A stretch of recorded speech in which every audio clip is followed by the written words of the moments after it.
ফকির সাহেবকে এই চিঠিটা দিও, এতে আমার শেষ ইচ্ছের কথা লেখা আছে। এটুকু করে দিলে আমার চাইতে খুশি আর কেউ হবে না।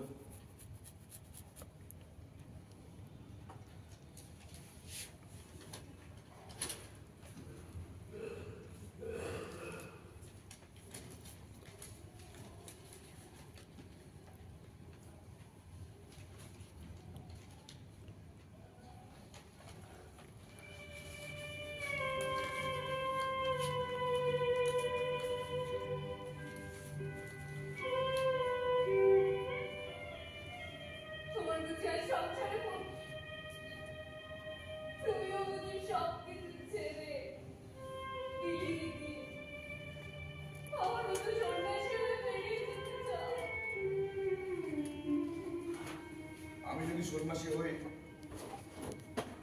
পৃথিবীতে তার চাইতে বড় মিথ্যে আর কিচ্ছু নেই। আমি মানুষ হতে চাই, মানুষের মতো মানুষ হতে চাই। আমি বাড়ি চাই, ঘর চাই, স্ত্রী চাই, সন্তান চাই। আর মৃত্যু যেদিন আটকাতে পারবো না, ওদের চোখের উপর দিয়ে নীরবে চলে যেতেছি। কিন্তু সে প্রার্থনা আমি জানাবো কার কাছে?